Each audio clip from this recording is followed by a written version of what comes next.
Coba bayangkan ini. Ada pasien datang kepada dokter.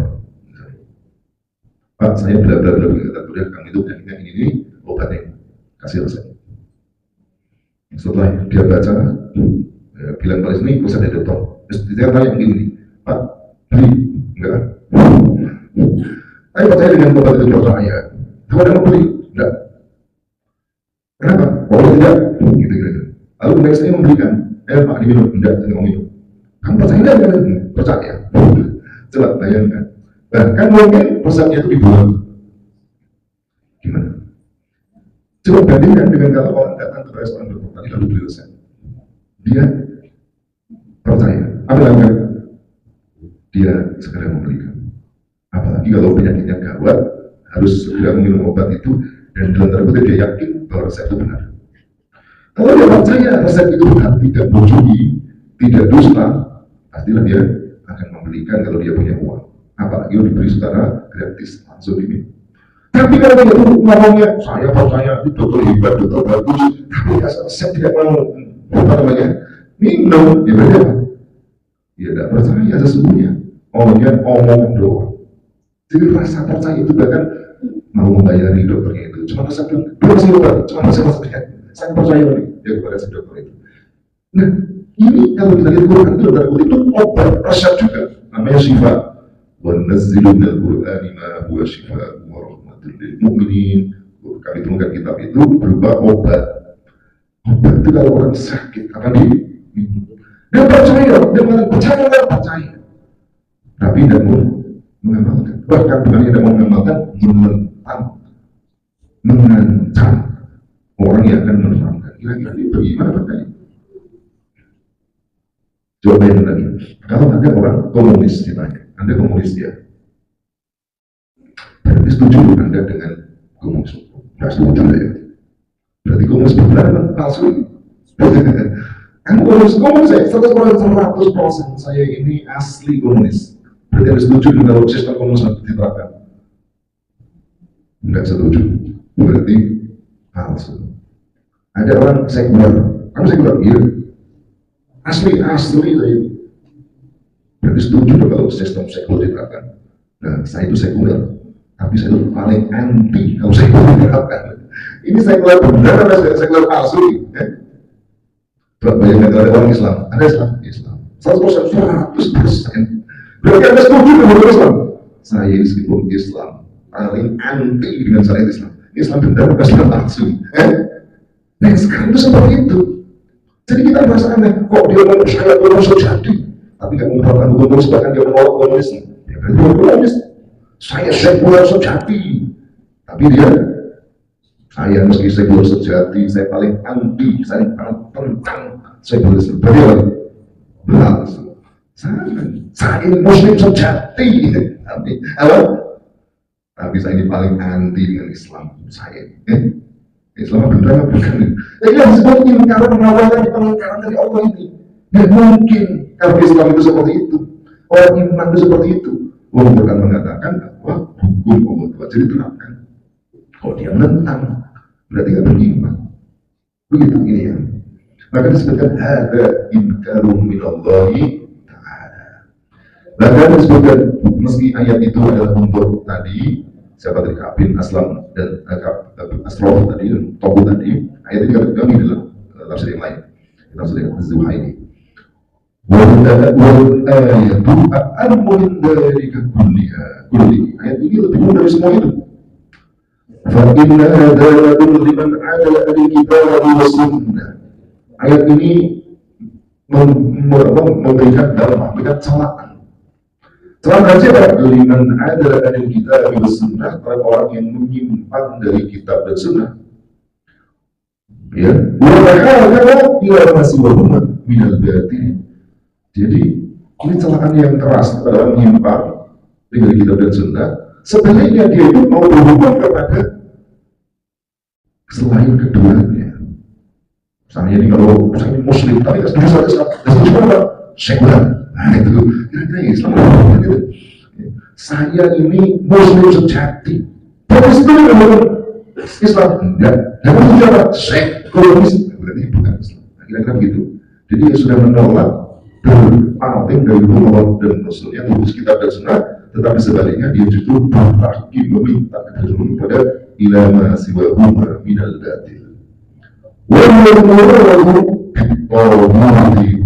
Maka jelas yang semua hakim selain Allah dan Rasul yang batil, itulah kata ini dalam kitab tafsir Al-Munir dikatakan apa? Wal murad itulah yang dimaksud dengan taghut. Semua hukum batil selain Allah dan Rasulnya sebagai taghut. Sekarang ini Masya Allah, saking bencinya kepada Islam itu kata taghut saja. Kalau nggak sampaikan itu harus berapa? Radikal. Kalau ada Ustaz menyampaikan taghut, Ustaz radikal. Kalau masjid, kalau bersampai itu tahu masih apa? Radikal. Kalau taghut sebenarnya kan mudah saja. Benci. Apa karena dia itulah tidak benci dengan Islam itu. Coba lihat, taghut itu sebenarnya yang bukan benci. Ada kata kitab ini ya, orang yang hukum batil selain keduanya itu semuanya selain kedua batil semua. Wal muradu bitaghut, itulah yang dimaksud dengan taghut di sini. Coba kita lihat lagi. Undurlah amrin fitnatin. Iya betul. Za'amullah bin Nabi Muhammadin wal anbiya'i qablahu wa bima unzila ilaihi min al-kutubi wa sa'nil iman wa sa'nil iman as-sahih bidunil rasuli al-amal bima syarahu Allah wa sunnati rasul fa'idha apa nih? Tidak baca Mereka berhutang mereka kalau mukminin fil wadi. Jika mereka melangkah seperti itu, maka sebenarnya mereka bukan mukmin secara faktual. Jadi ini diterima oleh kitab tafsir Al-Mu'min sebutkan begini. Perhatikan mereka itu amri fi'atin, jadi urusan fi'ah ke kelompok tersebut. Kelompok Zanabul Iman, kelompok orang yang mengaku beriman bin Nabi SAW, dengan Nabi Muhammad SAW dan Nabi-Nabi sebelumnya. Beriman bima unzila ilaihi minal kutub, dan dia juga beriman dengan kitab yang berkat mereka.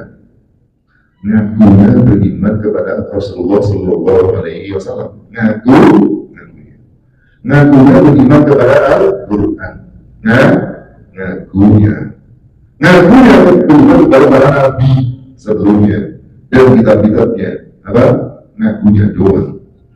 Padahal wasyadul imani as-sahihi, padahal urusan iman yang benar di kitabillah wa sunnah atau Rasulullah dan iman pada kitab dan Rasulnya itu adalah apa? Al-amalu bima syarabahu al-sunnati al-sunnatul rasul, ya, al-sunnatul rasul.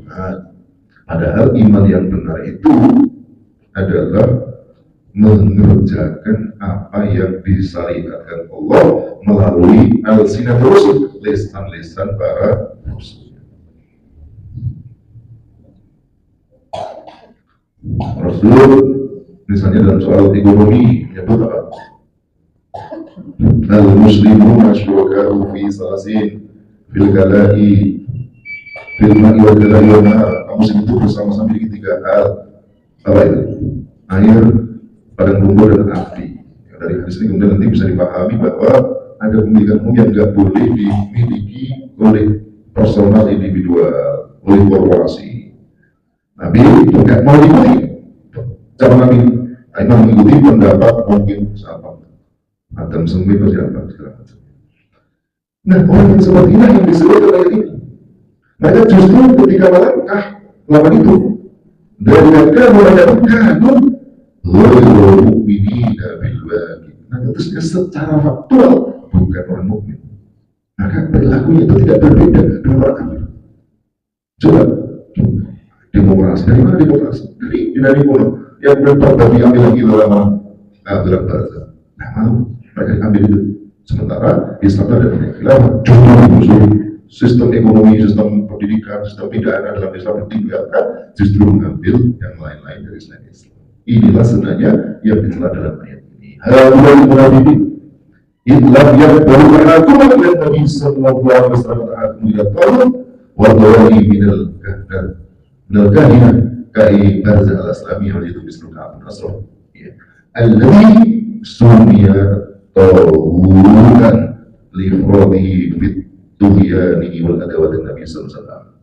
Mereka lah orang seperti itu adalah orang-orang munafik ketika mereka tidak mau berhukum kepada Nabi dan tidak berhukum kepada mereka justru berhukum pada tauhid ya tauhid dan kesesatan dari para dukun-dukun seperti Abu Barzah atau dari orang Yahudi seperti Ka'ab bin Ashraf dan lain yang mereka semua disebut tauhid karena mereka melampaui batas dalam hal kedoliman dan bermusuhannya kepada Nabi Sallallahu Alaihi Wasallam. Baik, Bapak Hadirin Muslim Ta'ala, demikian yang kami sampaikan.